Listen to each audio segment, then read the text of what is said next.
نحمده ونصلي ونسلم على رسوله الكريم اما بعد واعف عنا واغفر لنا وارحمنا انت مولانا فانصرنا على القوم الكافرين اللهم صل على محمد وعلى آل محمد كما صليت على إبراهيم وعلى آل إبراهيم إنك حميد مجيد اللهم بارك على محمد وعلى آل محمد كما باركت على إبراهيم وعلى آل إبراهيم إنك حميد مجيد۔ ہر انگریزی مہینے کی پہلی جمعرات ہمارا ماہانہ خانقاہی اجتماع ہوتا ہے۔ اس خانقاہی اجتماع کا بنیادی مقصد یہ ہے کہ ہم اپنے شیخ و مرشد اور اپنے مربی کے مرکز میں جمع ہوں، خانقاہ حنفیہ میں جمع ہوں، آپس میں کچھ مذاکرہ ہو، کچھ سننا سنانا ہو، تاکہ ہمارے دل اللہ تعالیٰ کی یاد سے معمور رہیں اور ہمارے جو اعمال ہیں ان اعمال کی جو کمی کوتاہی ہوتی ہے وہ دور ہو جائے اور ان میں تسلسل باقی رہے۔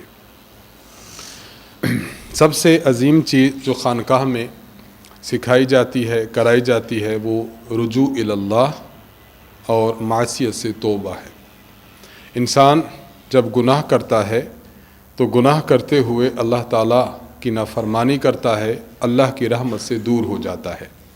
اس لیے خانقاہ میں بار بار حاضری کا مقصد یہی ہوتا ہے کہ ہم بار بار آ کر توبہ کریں، اللہ کے حضور پشیمان ہوں، تاکہ ہم اپنے اعمال میں سیدھی اور مستقیم راہ پر گامزن رہ سکیں۔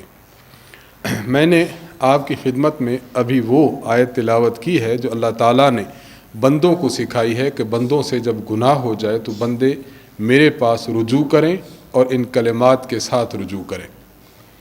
جب بندہ اللہ کی نافرمانی کرتا ہے، گناہ کرتا ہے، شریعت مطہرہ سے یہ معلوم ہوتا ہے کہ انسان جب گناہ کرتا ہے تو گناہ پر 4 چیزیں گواہ بن جاتی ہیں۔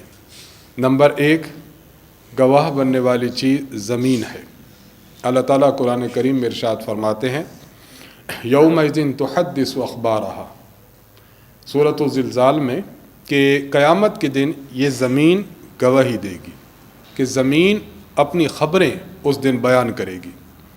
تفسیر مظہری میں حضرت ثناء اللہ پانی پتی رحمہ اللہ نے اس کی تفسیر ایک حدیث مبارک سے بیان فرمائی ہے۔ صحابہ کرام رضی اللہ عنہم نے حضور علیہ السلام سے عرض کیا کہ زمین قیامت کے دن جب اپنے اخبار اور اپنی خبریں پیش کرے گی، اس کا معنی کیا ہے؟ آپ علیہ السلام نے فرمایا کہ جس زمین کے حصہ پر انسان اللہ کی نافرمانی کرتا ہے، قیامت کے دن وہ گواہی دے گی کہ یا اللہ اس بندے نے مجھ پر بیٹھ کر فلاں گناہ کیا تھا، تو ایک گواہ زمین ہوگی۔ نمبر 2، سورۃ یاسین میں ہے، اللہ تعالیٰ ارشاد فرماتے ہیں الیوم نختم علی افواہہم وتکلمنا ایدیہم وتشہد ارجلہم، آج کے دن ہم انسان کی زبان پر مہر لگا دیں گے، زبان اس کی نہیں بولے گی بلکہ اس کے ہاتھ پاؤں بولیں گے، گواہی دیں گے کہ یا اللہ ہم سے اس نے یہ گناہ کا کام سر انجام دیا تھا۔ ہاتھ گواہی دیں گے کہ یا اللہ اس نے غلط طریقے سے فلاں کو پکڑا تھا۔ ہاتھ گواہی دیں گے کہ اس نے فلاں کی عزت تار تار کی تھی، فلاں کے خلاف اس نے قلم چلایا تھا، فلاں کے خلاف اس نے ہاتھ استعمال کیا تھا۔ پاؤں گواہی دیں گے کہ یا اللہ یہ غلط راستے کی طرف چلا تھا، یہ بدکاری کے راستے کی طرف چلا تھا۔ اس طرح انسان کے باقی اعضاء اور جوارح انسان کے خلاف گواہی دیں گے۔ اور نمبر 3، جو انسان کے خلاف گواہ ہوں گے، قرآن کریم نے ارشاد فرمایا ہے کہ وہ فرشتے ہوں گے جو انسان کے دائیں بائیں بیٹھے ہیں اور انسان کے اعمال لکھ رہے ہیں، کرامن کاتبین یعلمون ما تفعلون۔ وہ فرشتے کہ جو انسان کام کرتا ہے اس کام کو وہ لکھ لیتے ہیں، ان کو پتہ ہوتا ہے کہ اس بندے نے یہ کام کیا ہے، یہ بھی گواہی دیں گے۔ اور چوتھی چیز وَإِذَا الصُّحُفُ نُشِرَتْ، قیامت کے دن انسان کا جو نامہ اعمال ہے یہ اللہ کے حضور پیش ہوگا کہ یا اللہ اس نے یہ کام کیے ہیں۔ تو گناہ ایسی انسان پر لعنت ہے اور اللہ کی رحمت سے دوری کا باعث ہے کہ 4 چیزیں قیامت کے دن اس بندے کے خلاف گواہی دیں گی کہ یا اللہ اس نے فلاں فلاں کام کیا تھا۔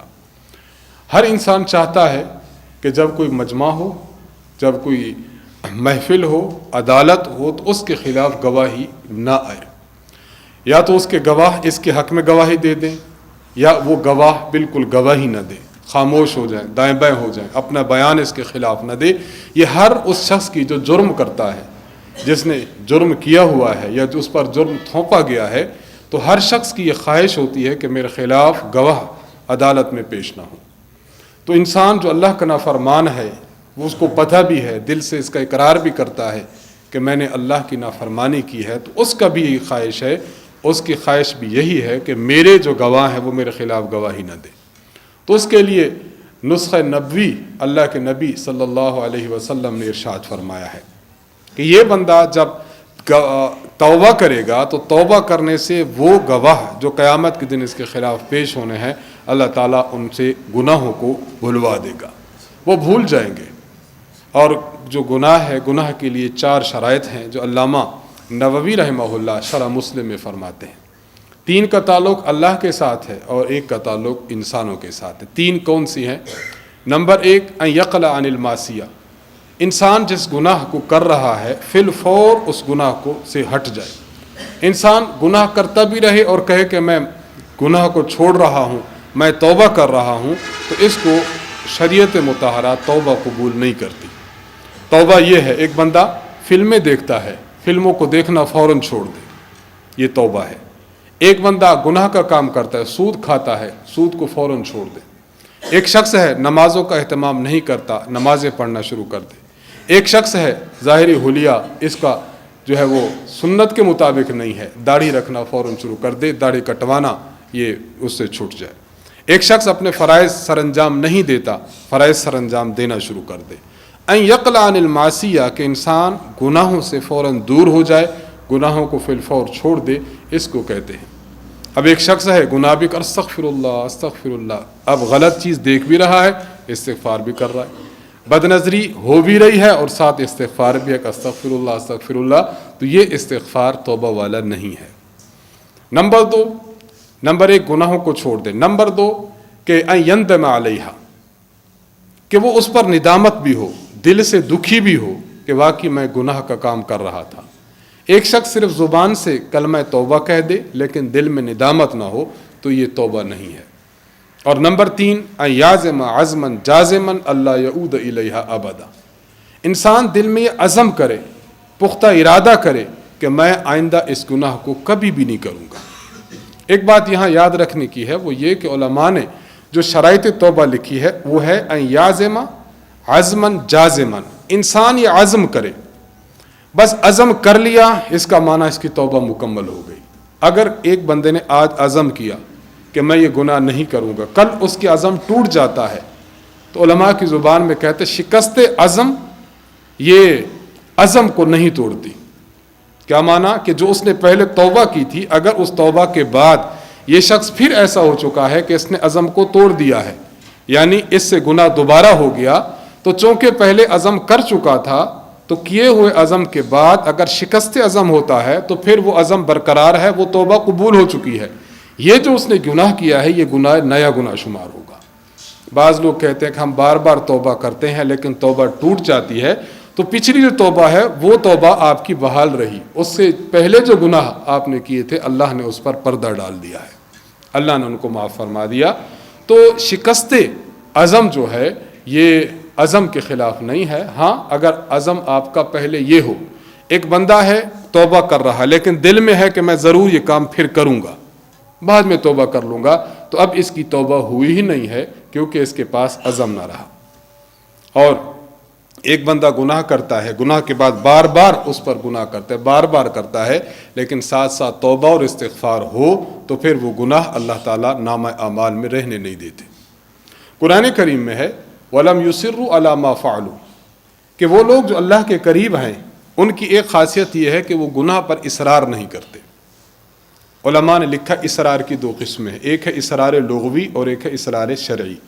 اصرار لغوی یہ ہے کہ انسان گناہ کیا، توبہ کر لی، پھر کیا، توبہ کی، پھر یہ اصرار کر رہا ہے۔ لیکن جو اصرار شرعی ہے وہ یہ ہے کہ الاقامۃ علی المعصیۃ بدون الاستغفار والتوبہ، اگر کوئی شخص معصیت پر قائم ہے لیکن استغفار اور توبہ کیے بغیر پھر کرتا ہے، توبہ اور استغفار نہیں کرتا پھر کرتا ہے، شریعت میں یہ اصرار ہے۔ ایک بندے نے 100 دفعہ گناہ کیا، ہر مرتبہ پکی توبہ کر لیتا ہے، تو اس کو شریعت اصرار نہیں کہتی، اس کا شمار اللہ تعالیٰ اپنے نیک بندوں میں فرماتے ہیں۔ تو اصرار علی المعصیت انسان نہ کرے، گناہوں پر اصرار نہ کرے، ہمیشگی نہ کرے، بلکہ گناہ ہو جائے انسان اس گناہ سے الگ ہو جائے، تو یہ ایسا بندہ ہے کہ جو گناہ کے توبہ کی شرائط کو جامع ہے۔ تو یہ 4 گواہ ہوں گے جو انسان کے خلاف ہوں گے، ان سے بچنے کا طریقہ اللہ کے نبی صلی اللہ علیہ وسلم نے ارشاد فرمایا ہے۔ حضرت حکیم الامت مجدد الملت حضرت تھانوی رحمہ اللہ نے التشرف فی احادیث تصوف میں ایک حدیث نقل کی ہے جامع الصغیر کے حوالے سے۔ آپ صلی اللہ علیہ وسلم ارشاد فرماتے ہیں اذا تاب العبد انصى اللہ الحفظۃ ذنوبہ، جب کوئی بندہ اللہ کے ہاں توبہ کرتا ہے تو اللہ تعالیٰ نمبر 1 اس کے گناہوں کو فرشتوں سے جو کرامن کاتبین اس سے بھلوا دیتے ہیں۔ نمبر 2 وانسى ذلک جوارحہ ومعالمہ من الارض، اللہ تعالیٰ اس کے اعضاء و جوارح سے اس کے گناہوں کو ہٹا دیتے ہیں، اس کو بھلا دیتے ہیں۔ نمبر 3 زمین کے جس گوشہ پر بیٹھ کر اس نے گناہ کیا تھا اللہ وہاں سے بھی اس گوشہ سے بھی گناہوں کو بھلا دیتے ہیں، حتی یلقى اللہ ولیس علیہ شاہد من اللہ بذنب، اللہ سے اس حال میں ملتا ہے قیامت کے دن ایک گواہ بھی اس کے خلاف نہیں ہوگا۔ کہ کیا ہے؟ صرف اور صرف اللہ کے حضور یہ توبہ کی بہت بڑی سعادت ہے، بہت بڑی سعادت ہے۔ حضرت تھانوی رحمہ اللہ تعالیٰ سے کسی نے پوچھا، اور آپ نے کمالات اشرفیہ میں یہ نسخہ لکھا بھی ہے، حضرت توبہ کرنا چاہتا ہوں، توبہ کا نسخہ کیا ہے؟ فرمایا 3 کام انسان کرے اللہ توبہ کی توفیق دے دیتے۔ نمبر 1 گناہوں سے بچنے کے لیے خود ہمت کرے، خود ہمت کرے تو یہ اللہ تعالیٰ کے فضل سے انشاءاللہ گناہوں سے بچ جائے گا۔ ایک بندے نے حضرت سے عرض کیا، حضرت دعا فرمائے اللہ گناہوں سے مجھے بچا لے۔ فرمایا گناہوں سے بچنا یہ اختیاری فعل ہے، اور اختیاری فعل کے لیے اختیار پہلے استعمال ہوتا ہے، دعا بعد میں ہوتی ہے۔ دعا کروں گا لیکن اس کے لیے پہلے تم اپنے اختیار استعمال کرو۔ ایک انسان کے پاس ایسا موقع آ چکا ہے گناہ کا، لیکن گناہ کے موقع کو وہ برداشت کر لے، اس پر جو اس کو دلی تکلیف ہو، اذیت ہو، اس کو انسان برداشت کر لے، مشقت انسان اٹھائے، فرمائے کہ انشاءاللہ گناہ سے بچ جائے گا۔ تو پہلی چیز انسان خود ہمت کرے، ہمت کرے، اور دوسری چیز انسان اللہ تعالیٰ سے ہمت کو طلب کرے، دعا بھی کرتا رہے۔ کئی دفعہ ایسا ہوتا ہے انسان ہمت کرتا ہے اور دعا بھی ساتھ ساتھ کرتا ہے تو اللہ تعالیٰ اس کو توفیق عطا فرماتے ہیں کہ وہ پھر گناہ سے توبہ کر لیتے ہیں۔ اور تیسری چیز خاصان خدا سے انسان دعا کرائے، ان کی خدمت میں حاضر ہو کہ میرے لیے دعا کیجئے، مجھ سے فلاں گناہ چھوٹ نہیں رہا، تو خاصان خدا کی دعا سے بھی، ان کے برکت سے بھی اللہ تبارک و تعالیٰ گناہ کو دور فرما دیتے ہیں۔ انسان ایک گناہ کرتا ہے، گناہ کرنے کے بعد پھر توبہ کرتا ہے، پھر توبہ کرتا ہے۔ کسی عالم کا قول ہے، فرماتے ہیں کہ میں نے ایک جولاہے سے سنا، جولاہا جو یہ کھڈی لگا کر اپنے جو ہے وہ کپڑے بنتے رہتے ہیں، چادریں بنتے رہتے ہیں، کہتے ہیں میں نے اس سے توبہ کی عظمت اور توبہ کا معنی سمجھا، میں حیران ہو گیا۔ میں نے اس سے ایک مرتبہ پوچھا کہ جو تم کھڈی پر کپڑا بناتے ہو، یہ جو اس کی تانیں ہوتی ہیں، تان جب تمہاری ٹوٹ جاتی ہے تو تم کیا کرتے ہو؟ اس نے کہا بات یہ ہے کہ جب تانے میں اس کی سمجھتے ہیں نا جی، اس کے جو دھاگے ہوتے ہیں، اس کے دھاگے میں چلاتا رہتا ہوں، بنتا رہتا ہوں، لیکن جب دیکھتا ہوں کہ کوئی دھاگا ٹوٹ جاتا ہے، جب اس کو جوڑتا ہوں تو میری نگاہ سب سے زیادہ اسی دھاگے پر ہوتی ہے۔ اس سے کہتے ہیں میں نے یہ دل میں سمجھا کہ ایک انسان جب اللہ کے حضور نافرمانی کرتا ہے، پھر اس کا دل ٹوٹ جاتا ہے، پھر توبہ کرتا ہے، تو یہ وہ شخص ہے جو پہلے ٹوٹ چکا تھا، اب اس نے تعلق اللہ سے جوڑ لیا ہے، اب اللہ کی نظر اس شخص پر بہت زیادہ ہوتی ہے۔ گناہ کرنے والا اور گناہ سے توبہ کرنے والا کہیں یہ نہ سمجھے کہ میں اللہ کی بارگاہ سے دور ہو گیا، اللہ کی نظر سے دور ہو گیا، نہیں، اللہ کی نظر رحمت اور اللہ کی نظر شفقت آپ پر دوسروں سے زیادہ ہے۔ اس لیے میرا وہ بندہ ہے جس کے دل میں میرے لیے محبت آئی تھی اور اس نے میرے سامنے اپنے دو آنسو ندامت کے بہائے تھے۔ ایک انسان کمزور پڑ جائے، گناہوں کا طوفان ہے، گناہوں کا بوجھ ہے، کمزور پڑ گیا، اللہ کی نظر اس پر زیادہ ہے۔ حضرت حسن بن علی رضی اللہ تعالی عنہما، ان کی پوتی سے کسی نے پوچھا کہ آپ کو اولاد میں سے کون زیادہ پسند ہے؟ آپ نے فرمایا کہ میرے اولاد میں مجھے سب سے چھوٹا بیٹا پسند ہے۔ پوچھا کہ آپ کی اولاد میں آپ کو زیادہ فکر کس کی ہے؟ اس نے کہا سب سے چھوٹے بیٹے کی فکر زیادہ ہوتی ہے تا وقت کہ وہ بڑا نہ ہو جائے۔ نمبر 2، مجھے اس بیٹے کی فکر اور اس سے پیار زیادہ ہوتا ہے جو سفر پہ گیا ہو تا وقت کہ واپس نہ آ جائے۔ اور نمبر 3، مجھے اس بیٹے کی حالت پر ترس زیادہ آتا ہے، محبت زیادہ ہوتی ہے کہ جو بیمار ہو تا وقت کہ وہ صحت مند نہ ہو جائے۔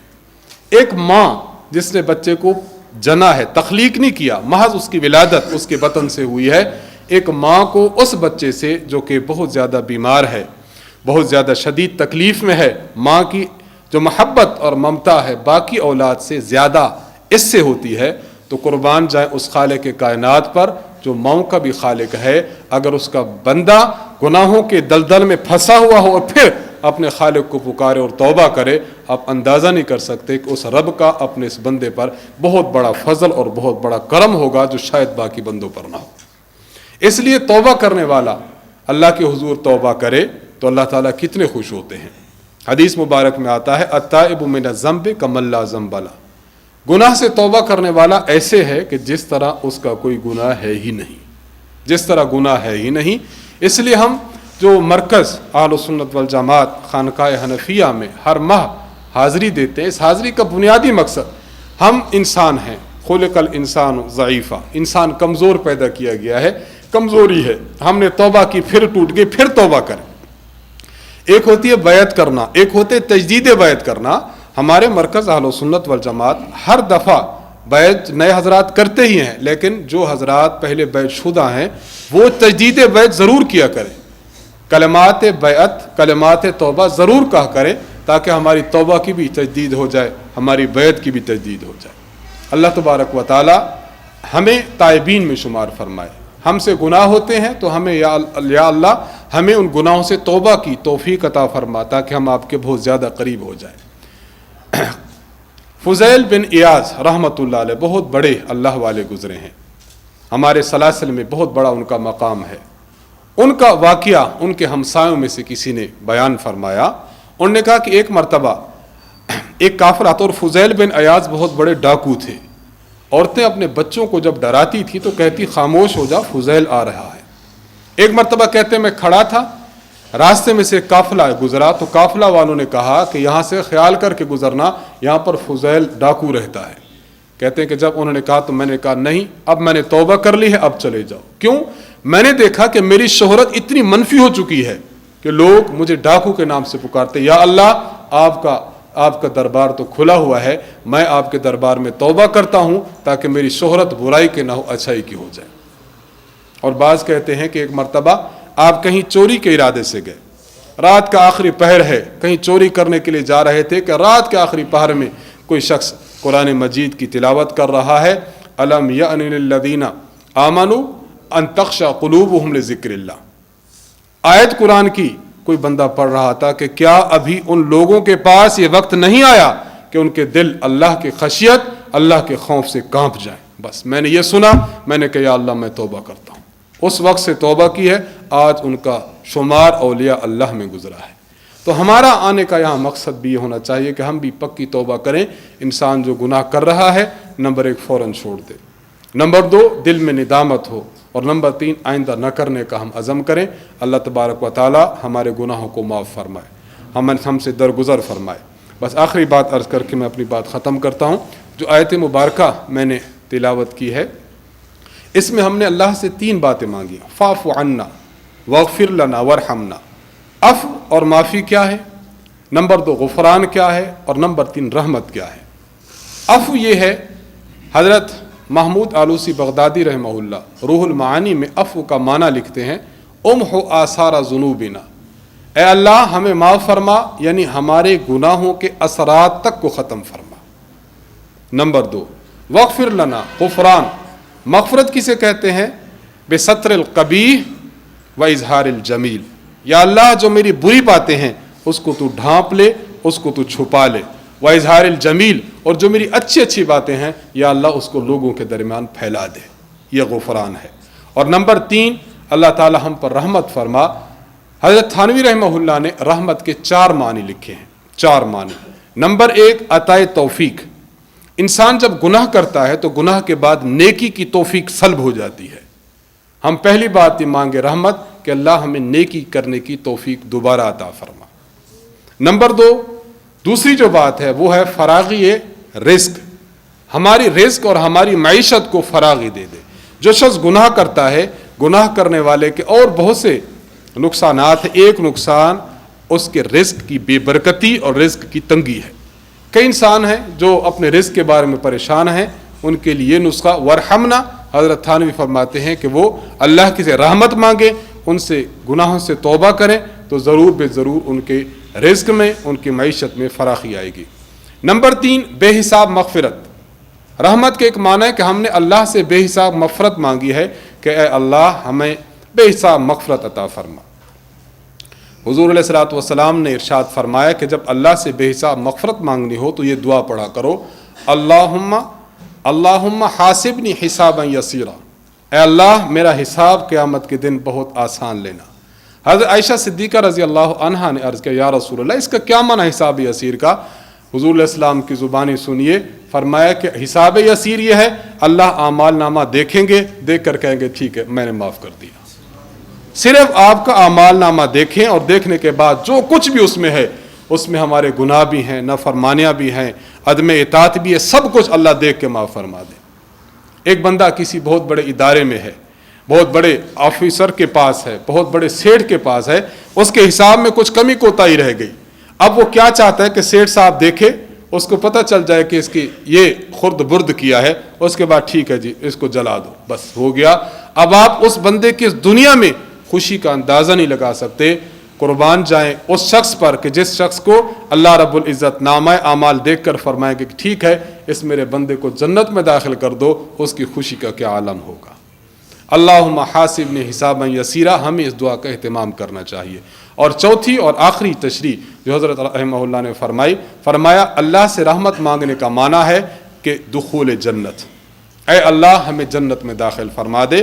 تو واعف عنا واغفر لنا وارحمنا، کہ ہم اللہ سے عفو اور معافی بھی مانگیں، اللہ سے غفران اور اللہ سے اپنے عیوب کو ڈھانپنا اور اپنی اچھائیوں کا اظہار بھی مانگیں اور اللہ سے رحمت بھی مانگیں۔ اللہ رب العزت سے دعا ہے کہ اللہ تعالیٰ ہمیں توبہ کی توفیق عطا فرمائے، ہمارے گناہوں کو معاف فرمائے اور ہمیں بے حساب رزق عطا فرمائے، ہمارا حساب آسان فرمائے اور جنت میں داخلہ بلا حساب کتاب فرمائے۔